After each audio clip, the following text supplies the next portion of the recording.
Hi guys! So, flex ko lang sa inyo guys ang aking mga tanim dito sa aking mini garden. So, this is chives guys. And some wild flowers.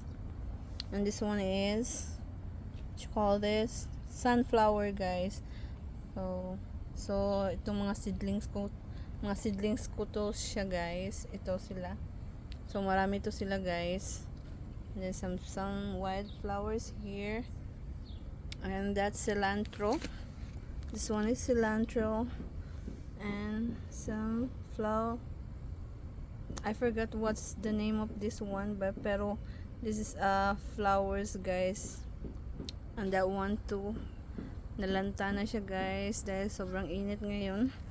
And this one is spring onions, and hindi pa siya nag-germinate, you can see.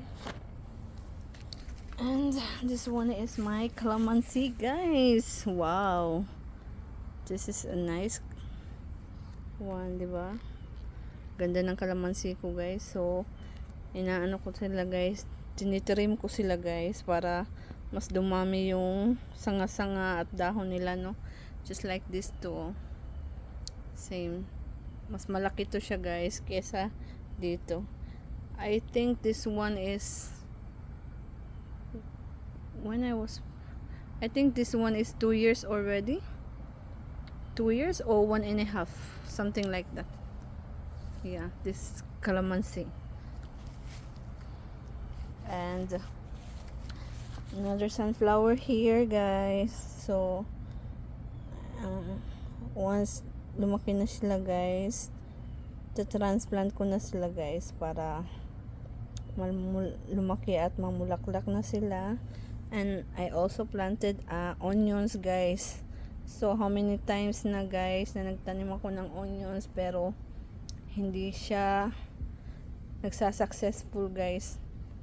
This one is short day onion, so hopefully this time, no, successful na pag successful. Nagge-germinate naman sila guys, pero nga di sila nakakalaki, namamatay sila. I don't know why. And this one is my cantaloupe, if you can see that. This one is my cantaloupe guys. Look at that. This is what you call this, mini cantaloupe. I forgot the name of this variety of cantaloupe guys, but it's mini lang siya guys. 1 to 2 pounds lang yung niya, laki size niya. And then yun na yun, diba? Meron na siyang bunga guys. Marami siyang bunga guys, pero yung iba maliliit pa lang. And this one, and I think yung iba na maliliit, depende sa hindi siya katulad nito na mabilis lumaki. Maano nyo guys kung kung maganda ang quality ng guys, no? Bunga, kasi mabilis siyang lumaki. Sa isang araw may siya, yung mapapansin mo yung kaibahan ng sizes nila. Diba? So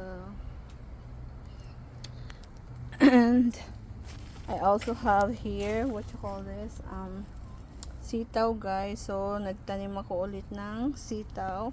And this one is, inano ko sila guys, trinim ko sila, kinuhaan ko sila ng mga para magkadahon sila ng bago guys, no? Diba? So, marami to sila guys. And then I have also there sitaw also in the other guys, sa ibang garden bed. So I have a lots of calamansi guys, but then ang iba is hindi ko pa siya na transplant sa malaking pots, malaking paso, kasi nga wala pa akong time.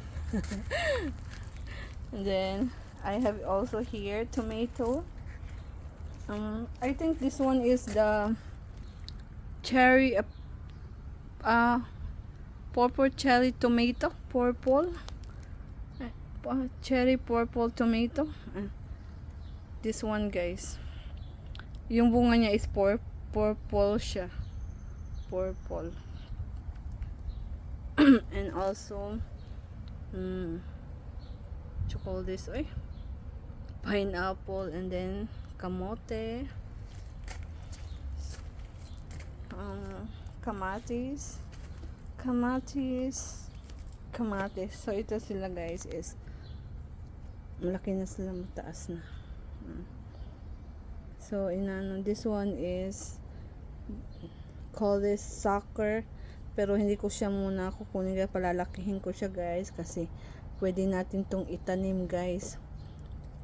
Tanggalin ko to siya. Halimbawa pag lumaki na siya, tatanggalin ko, and then ibababad ko sa sa tubig ng ilang araw, and then magkakaugat na siya, and then yun na, tanim mo na siya sa lupa. And this one too, tomato.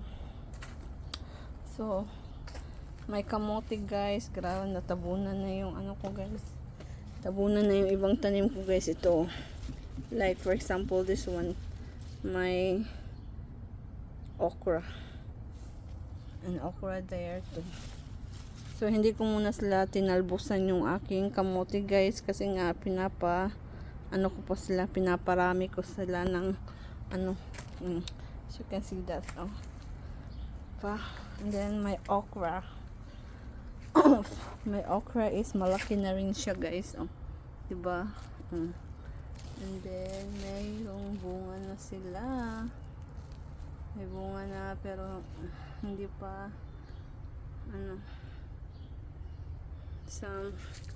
I also have here talong, eggplant guys.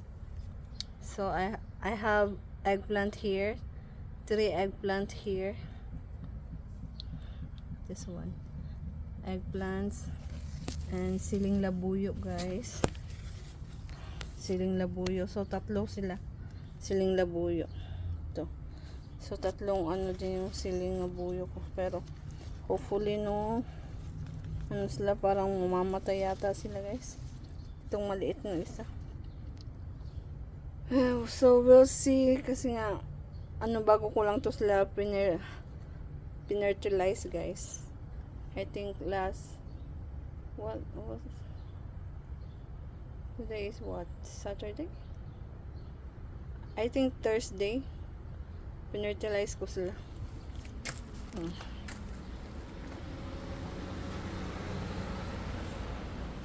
So ito guys, alubati siya guys, Malabar. So hindi ko siya binunot, hindi ko to siya tinanim guys, tumubo lang siya dito, kasi nga yung last year na may tanim akong Malabar, alubati, is ang daming buto na nahulog dito.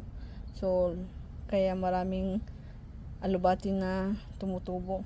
So ito hindi ko binunot. Ito sila mga to sila guys, mga alubati. Kahit nga dito marami, so pinagtatanggal ko lang, pinagbubunot ko lang sila guys, kasi nga ayokong haluan ng alubati ang tanim ko dito. So kaya ito guys, pinabayaan ko na lang para meron akong alubati, Total na dami naman to siya guys, once gumapang na to siya. Kahit isa lang yan. And then I have here my cantaloupe. Look. So dalawang variety ang nandito guys. Yung isa yung malaki talaga yung bunga niya. Ano nga kasi pangalan, nakalimutan ko yung pangalan ng nila guys. Pero yung isa, sugar rush melon, yung matamis siya, as in super tamis niya. And lots of tomato plants. Look at that, diba? And kamote, sweet potato, tomato. So parang dinaanan ng guys, ano tawag nito, volcanic eruption yung aking tanim guys.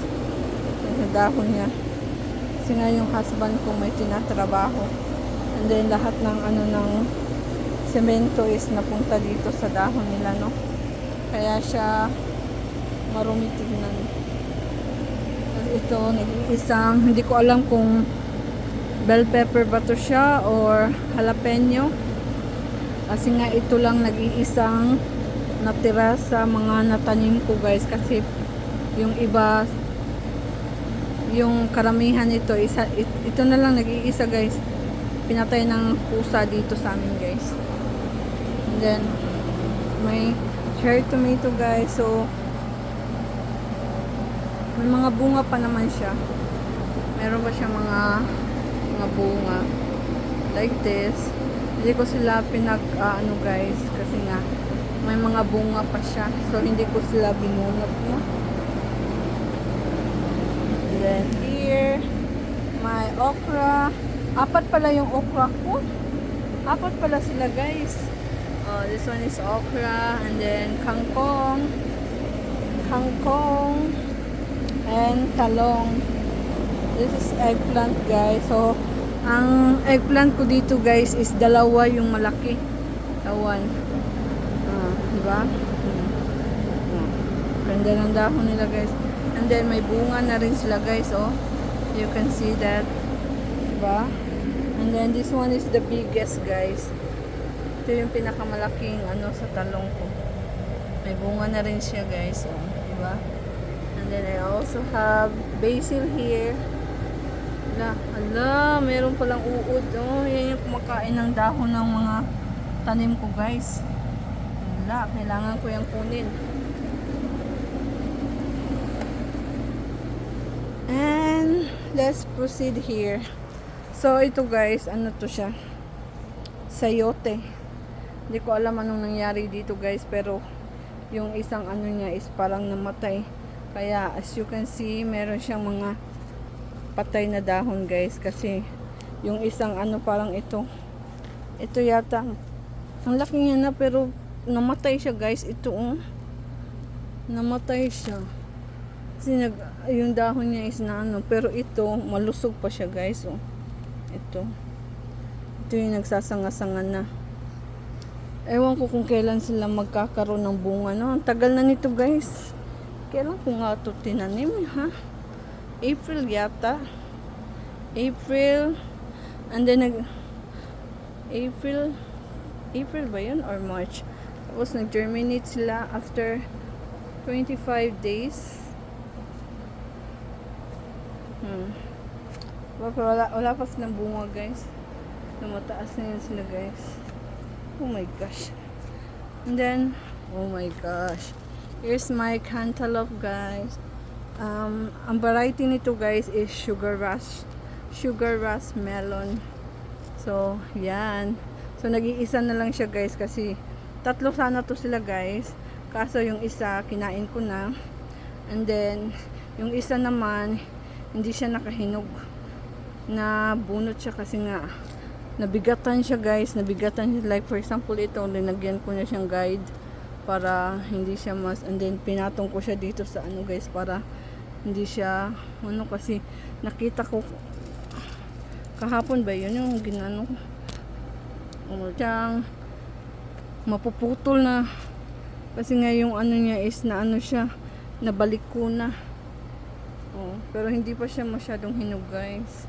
Kailangan pa na ilang siguro mga 1 buwan pa siguro bago to ma-harvest, no? I think so. Pero na siya guys, na muna. Diba? Malaki to siya guys.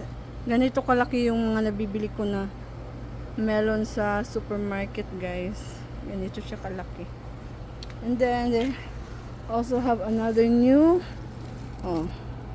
Wow, may mga siya guys. May mga another bunga siya guys. Yan, bunga yan. So, na-pollinate ko na sila guys. Itong 3 na to na-pollinate ko na sila. And then here, basta meron na siyang mga bunga ulit guys. Bala ko sana patayin na to sila. Kaso ang gaganda pa ng dahon nila. And then nagkakaroon pa sila ng bunga. Kaya yun, sabi ko, wag na lang muna. Ang daming lamok guys. So, ito malunggay guys. So, yan, malunggay yan siya guys. So, 4 to guys. So, yung dalawa is payat. Oh, payat, pero hahayaan ko lang muna yan. Baka sakaling lumaki, no? Yung ano nila, puno nila. Pero ito naman, healthy naman yung puno nila guys. You can see, oh, malaki yung puno nila. And then, malaki din yung ano nila. Kaya yun. And then, ito guys is luya. So, may tanim din akong luya guys. Ito, mga luya to siya guys. Luya. Yan. So, ito guys, yung mga new batch of sitaw ko guys. So, mga bago pa lang to sila guys. Wala pa silang bunga. And then, cucumber. So, pinagtabi ko na sila guys. Bahala na sila dyan. And then, dito, sa isang ano. Ay, ang daming lamok guys. As in, ito, kangkong ko guys. Oh, napano na tong kangkong ko. Wait. Napano na yung kangkong ko guys. Yan, kangkong ko. Oh my goodness, there's a lot of mosquitoes.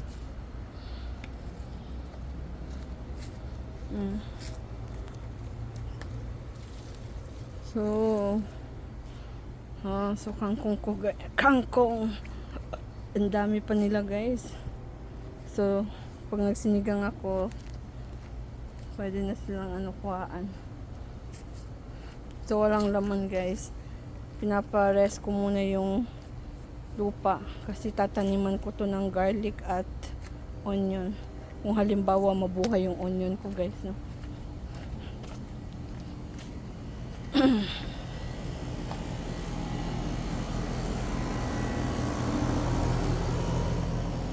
So, I have here my lemongrass. Oh my gosh. The mosquito. Seriously, mosquito?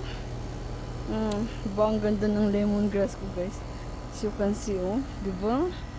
Ang kapal niya guys. As in. Ang ganda talaga ng ano niya guys.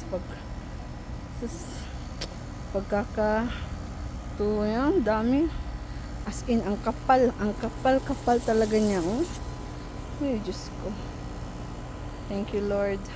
And then, yung ano ko, guys, lemon. This is lemon tree, guys. So, malaki na yan siya, guys. Oh. You can see. Diba?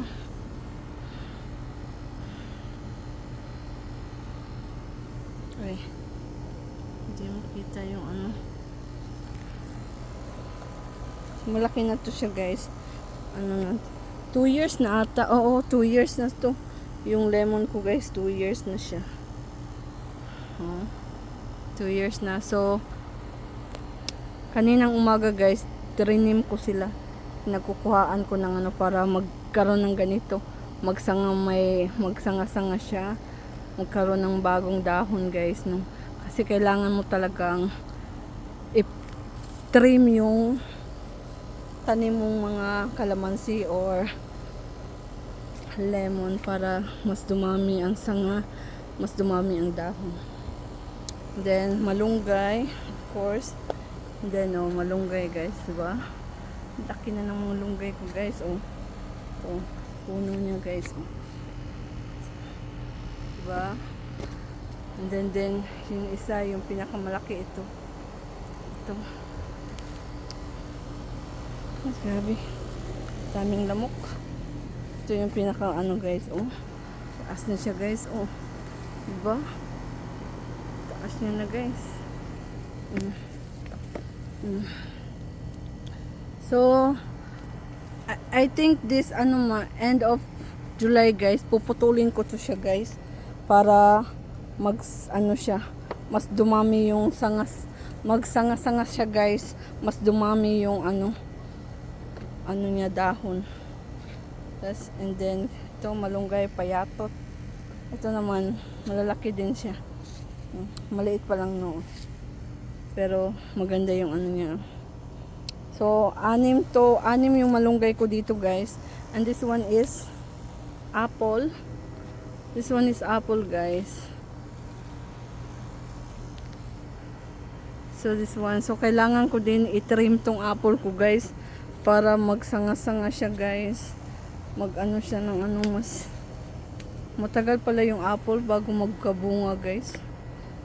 Ano siya? Parang 5 years to 10 years bago siya magkabunga. And then I have also here tawag nito watermelon to siya, guys. Oh, di ba? Ang dami, no. Pero yung iba nito, guys, is bubunutin ko. Pipili lang ako ng magandang tubo. Hindi lahat yan sila maano. And see here, grabe, nagana ako eh. Daming lamok, guys. So ito mga cantaloupe din siya, guys. Ito, so sobrang dami kong tinanim na cantaloupe, guys, para mas marami akong ma-harvest na bunga. And then watermelon, of course, malaki na sila. Meron na silang ano, guys, umulan. So watermelon, that's watermelon, guys. Then cantaloupe. So yung mga kalamansi ko, guys, na hindi ko pa na-transplant. So saka na lang, no. Agoy, ang dami ng lamok. So pasok na tayo ulit sa ano, guys. Ang daming lamok, guys. Pinagkakagat na ako. Oh my gosh.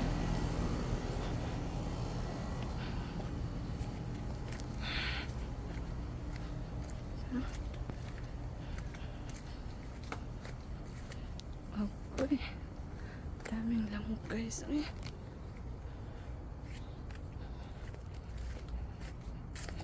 Oh my gosh. Ubos ako sa kagat ng lamok, guys. Can't wait to may talong, guys. My what you call this? My eggplant. May eggplant. So ibang variety to siya, guys. Kasi nga yung Philippine eggplant ko na yung tinabi kong buto, guys, is nasayang lang. Tinapon ko, guys. Ibang variety yan ng guys. Parang yung mataba siya. Mataba na . So yun lang, guys. Bye. Thank you. Daming lamok.